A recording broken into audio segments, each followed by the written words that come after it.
I'm Bethany Hardy, and I am the director of the Counseling Center at Burke Community Church. I am a licensed professional counselor in the state of Virginia and New Hampshire, and I'm also a mom. And today I'm here to talk to you about how to keep your child safe in an ungodly world. The first question I have is, how can I keep my child safe from predators?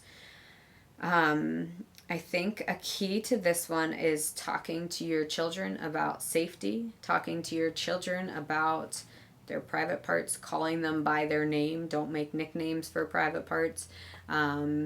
Just having the conversation.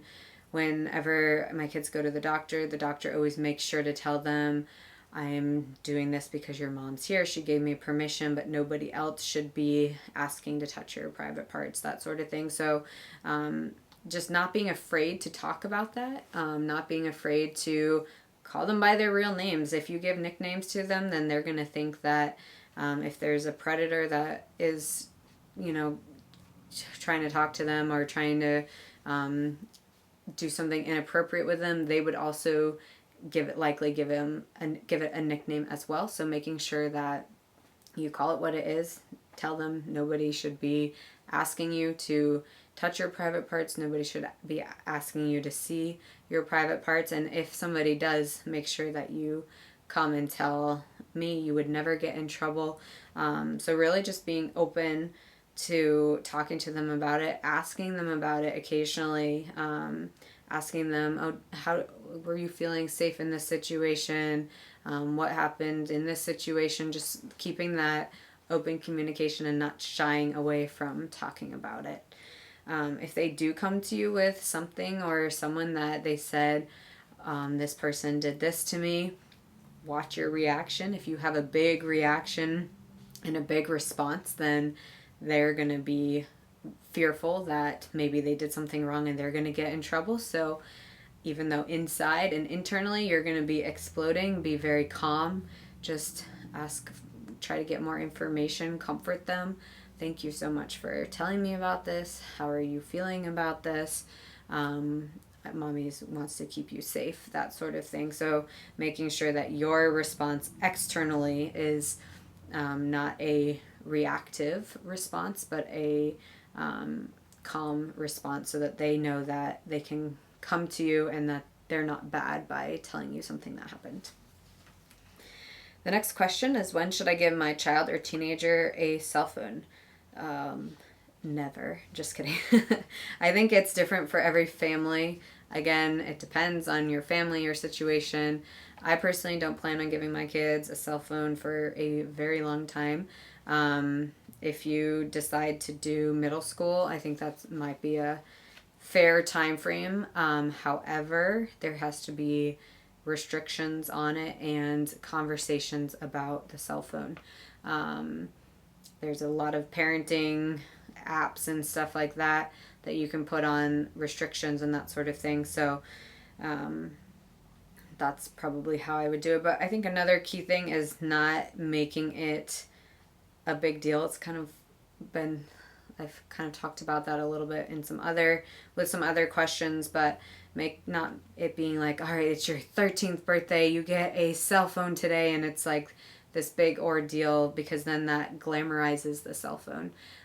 So I would say just one day be like, all right, here's your cell phone. This is what you can use it for. When you're not using it, it will be in my room. You're not allowed to keep it in your room.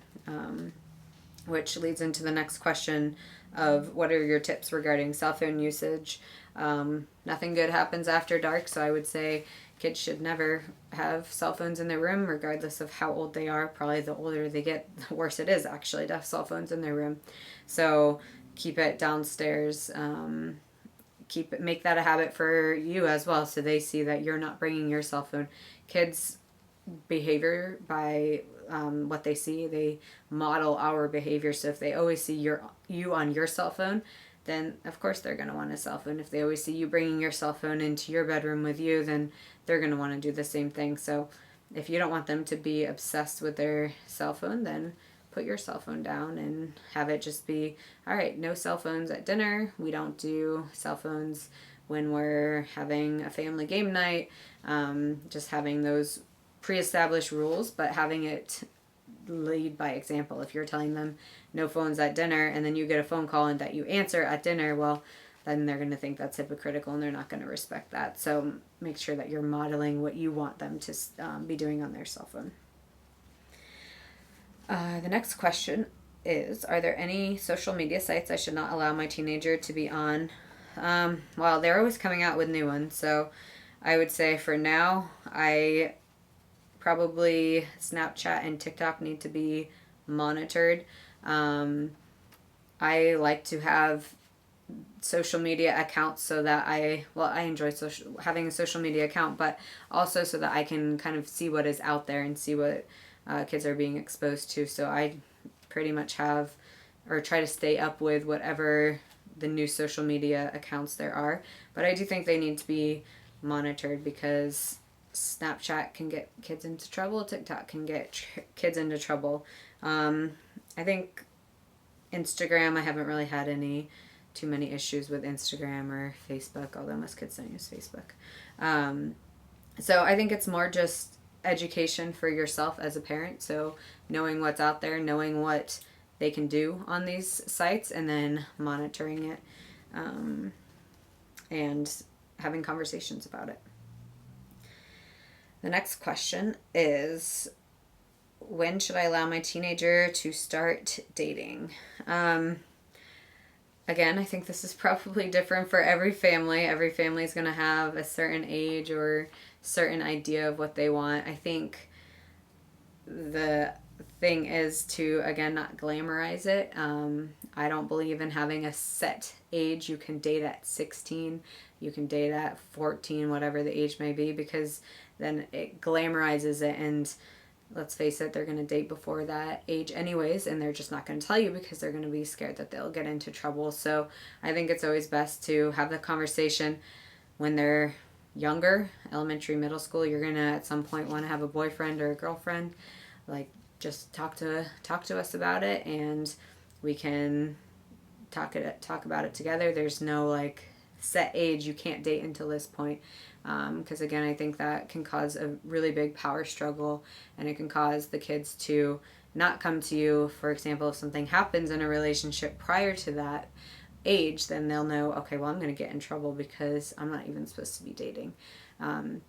So not making it this big ordeal, I can date when I'm 16. I had friends in high school who they weren't allowed to date till they were 16. Every single one of them dated before they were 16. They just didn't tell their parents.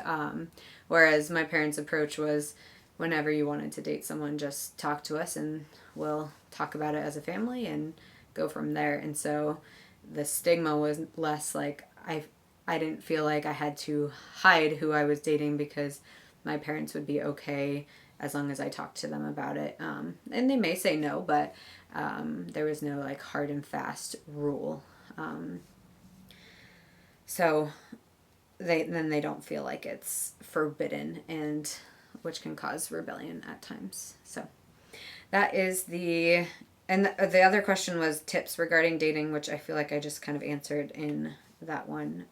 So that is the last question in that topic. So thank you for joining. Bye.